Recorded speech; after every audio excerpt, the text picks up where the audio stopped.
Every retro library hides at least one box that looks harmless, until you boot it and realize you've voluntarily signed up for a 3-hour physics exam proctored by cartoon Norsemen. That, in a cracked nutshell, is the Lost Vikings on MS-DOS, a puzzle platformer so simultaneously sensible and surreal that I still can't decide whether it's the spiritual ancestor of Portal or the drunken uncle of Lemmings. Underrated or overrated? Depends which way you swing your Viking sword, or in Baleog's case, your bow that apparently shoots infinite arrows because quivers are for quitters. Fundamental? Oh, absolutely. Ask any game designer who's ever tried to teach players cooperation in a single-player format. They'll cite Silicon Synapse's 1993 gem faster than Erik the Swift can headbutt a force field generator. Negligible? Only if you consider universal laws, gravity, magnetism, the fart joke, to be negligible. Rhetorical question, how many times have I screamed, Olaf, you had one job at an inanimate monitor? Self-answer, enough to qualify for Valhalla's frequent yeller program. Historical context picture, the early 90s. PC aisle, clamshell shareware racks, garish clip art boxes, and sound card demo discs promising to bring digitized speech to every game. Into this neon cacophony marched Silicon Synapse, 3 years shy of rechristening itself Blizzard Entertainment, brandishing a side project that looked more Amiga demo scene than AAA.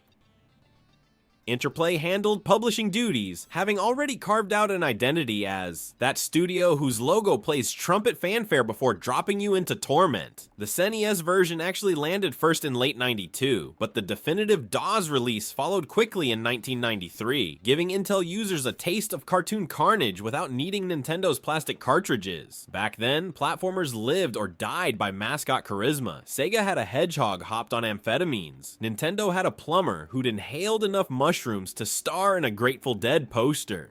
Silicon Synapse opted for 3 hairy dudes in horned helmets, Erik, Baleog, and Olaf, whose collective personality might best be described as road trip dad jokes plus occasional axe murder. It was fresh, it was weird, and in my local XP arcade, a rural pizza joint with exactly 2 PCs networked by a serial cable, the box art looked like heavy metal fan art smuggled into a Sunday morning cartoon slot. The clerk, chewing on a toothpick like it owed him money, summed it up. You control them all at once, but not really at once. Just buy it, kid. The DOS port cemented the game's cult status because it straddled 2 trends. On the one hand, shareware fever meant gamers expected a skill-based romp they could sample in a compressed executable. On the other, LucasArts and Sierra were proving you could weave comedy into peril without alienating joystick jockeys. The Lost Vikings leaned into both, shipping a handful of early levels as a free demo. My Able encoded BBS line wept with delight, while keeping the full version locked behind Interplay's $49 and 95 cents ransom. At a time when most DOS platformers were side-scroll slap fights with loose collision, here came a game requiring you literally to think 3 moves ahead in 3 different helmets. Another point of zeitgeist synergy, co-op in a single-player wrapper. The couch co-op renaissance of the 16-bit era was peaking. Genesis owners bragged about Toe Jam and Earl. SNES kids flaunted Secret of Mana. But PCs, good luck. Convincing your sibling to share keyboard keys without starting Thor-level Thunder was an Olympic event.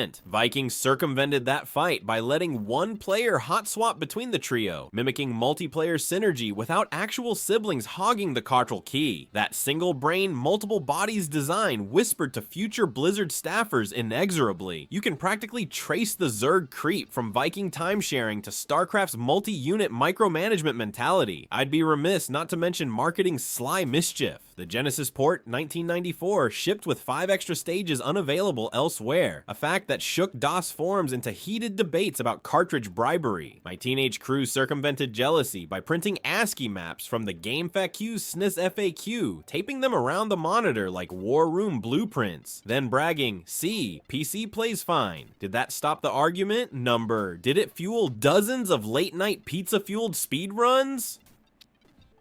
You bet your runestones. Mechanics from the opening cutscene. Aliens abducting Vikings because obviously, the Lost Vikings establishes its absurd through line. 3 Norse bros kidnapped across time to star in a cosmic obstacle course. Each level becomes a friction-fit puzzle box where success hinges on manipulating character-specific abilities in precisely choreographed order. Think Lemmings meets Prince of Persia, except replacing rotoscoped angst with a laugh track of Nordic wisecracks. Let's break, figuratively, the longboat trio. Erik the Swift, only Viking who can jump, also breaks walls via a pixel-perfect turbo headbutt. He's your forward scout, your vertical pass key, and your not-so-subtle nod to Mario's lineage. Van Gogh might have called him a kinetic brushstroke. I call him that red blur I keep accidentally ramming into an electric fence. Baleog the Fierce. Sword for melee, bow for ranged, zero chill. He demolishes switches from afar and one-shots nasties that Olaf refuses to soak.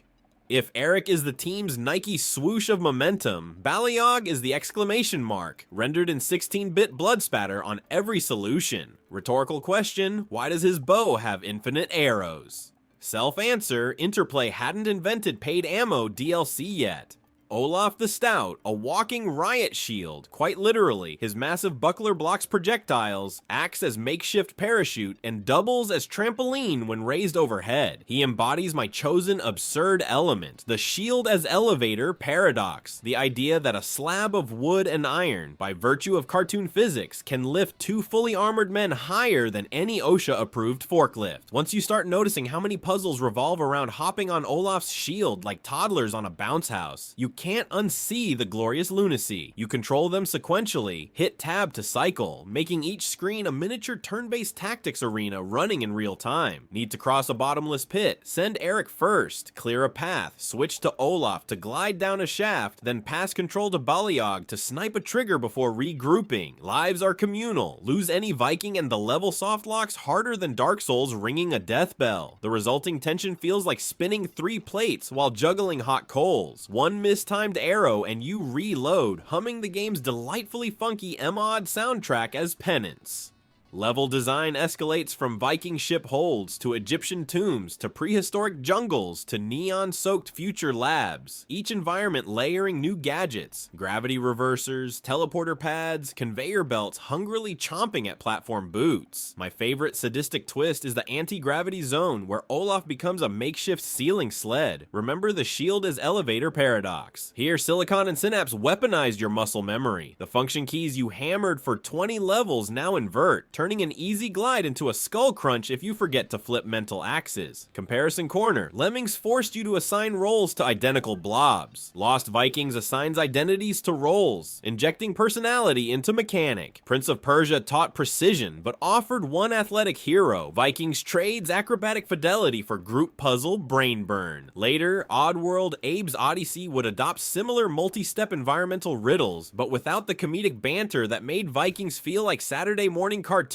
had learned Boolean logic. In some ways, Trine 2009 is the spiritual 3D sequel, Wizard for utility, Knight for brute force, Thief for agility. Sound familiar? Controls, even by DOS standards, are crisp. Arrow keys move, Ctrl Alt fire actions, space toggles item inventory. Yes, inventory. Each Viking can pocket up to 4 objects. Keys, bombs, fruit for health, forcing resource shuttling akin to a Sokoban inside your own team. I've lost count of instances where Baleog accidentally ate the red fruit meant for Erik, prompting a restart because the next laser grid required Erik at full health. Cue nerd rage, followed by begrudging respect for designers brave enough to let tiny misclicks snowball into cosmic failure. And about that soundtrack, composer Charles Deanan pumped AdLib FM synth through gravitational wave levels of groove. The DOS Roland MT32 option still slaps today. Imagine Steven Spielberg's Hook scored by a Commodore Club chiptune orchestra. Each world's leitmotif worms itself into your hippocampus until you're mindlessly humming the Space Zone's bass line during Zoom calls, then remembering you left Olaf hanging on a ledge in DOSBox pause state. Enemy variety is comedic yet lethal. Egyptian mummies shuffle like thriller extras but deal instant kill on touch. T-Rex hatchlings wiggle roar before surprisingly outrunning Erik. Alien turrets pivot in 30-degree arcs, daring you to pixel peek with Olaf's shield. And yes, even these hazards double as puzzle props. Lure a robot onto a pressure pad, crush a dinosaur egg to unblock a path. Vikings predated the fashionable everything is interactive mantra by a good decade. It simply didn't brag about it. Legacy and influence commercially, the Lost Vikings did fine, enough to spawn console ports, a 1997 sequel, and cameo appearances in Blizzard's later catalog, spotting Olaf frozen in Warcraft 3 or the trio piloting a longboat in Heroes of the Storm is the video game equivalent of seeing Stan Lee in the MCU. Yet its deeper influence hides in design DNA. The concept of multiple characters, one player, unified objective is everywhere now. Grand Theft Auto V's trio heist swap Trine's mystical merry band, even Inside's late-game mass puzzle owes conceptual lunch money to Silicon Synapse's 3-helmet think tank. Mechanically, Vikings taught a generation that tutorials could be diegetic. The first level's layout forces you, politely, to experiment. A low ceiling where only Erik can fit, a spike pit requiring Olaf's glide, a switch unreachable without Baleog's arrow. By the time a pop-up tip appears, you've already self-taught the rule. Modern indie darling Celeste uses identical mind tricks. A Titan God of War Ragnarok juggles Kratos and Atreus in ways that echo Erik Olaf toss-ups. Call it ludonarrative reconciliation. Puzzle circumstances impart personality. Then there's co-op, the Genesis version's 3-player simultaneous mode, albeit niche, foreshadowed network-based puzzle teamwork. Think Overcooked without the kitchen anxiety. Even though DOS lacked that feature, the concept teased designers with, what if you split these roles among separate humans? Valve's Portal 2 co-op inherits spiritual torch. 2 bodies, specific skill sets, overlap timing. Tracing the lineage from Shield Trampoline to Portal Gel is a crash course in interactive evolution. On the pop culture side, Vikings became meme fuel among modders. Countless level editors recreate Olaf's glide mechanics in Little Big Planet. Speedrunners categorize exploits, notably the shield clip, where Olaf forces wall collision to bypass locks, into glitchathons live streamed with CRT filters. And when Blizzard bundled the game in its 2021 arcade collection drop, complete with rewind and save anywhere, Twitch chat discovered a new fetish, watching millennials scream, "Why didn't you move Olaf first?" while Gen Z viewers spammed Peppy Laugh. That's cross-generational bonding I can toast with mead. Yet for all its pedigree, the Lost Vikings occupies a cozy side bench rather than mainstream Hall of Fame. Why niche? Partly aesthetics, chunky sprites, and dad-level puns don't photograph as edgy. Partly difficulty, later stages demand orchestral brainfire. Casual players stall in the Egypt world and never witness the time travel epilogue where the Vikings stomp their alien captor to Mater. Mostly though, Blizzard's own meteor shower of IP, Warcraft, StarCraft, Diablo, overshadowed the humble trio. Ask a random gamer about Blizzard and they'll mention orcs, demons, and maybe digital card packs. Mention Vikings and they'll squint as if recalling a childhood cereal mascot. Still, those in the know carry the torch. Designer interviews credit Vikings for teaching Blizzard level designers the importance of readability. A puzzle must be solvable without us shouting the answer. Ron Miller once quipped, "University courses on game feel cite Olaf's shield bounce as case study in contextual animation feedback. Players understand physics because the sprite squash stretch sells the motion." Even accessibility skeptics concede, having 3 discrete ability sets lets players pick favorite playstyles, toggling complexity like manual difficulty sliders without ever dipping into option menus. Closing paragraph plus score. So is the Lost Vikings merely a curious footnote carved into DOS history, or the rune-inscribed Rosetta Stone that decoded co-op puzzlecraft for generations? Little of both, and a heap of charming nonsense besides.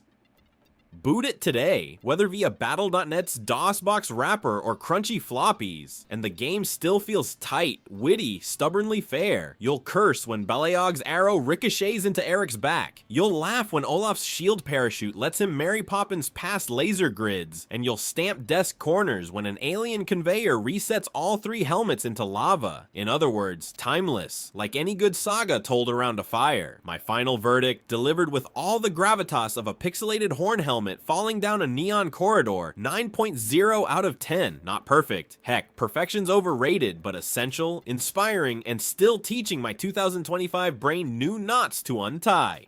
And if you disagree, grab a shield, I'll line up the trampoline. First one to the exit, key buys the mead.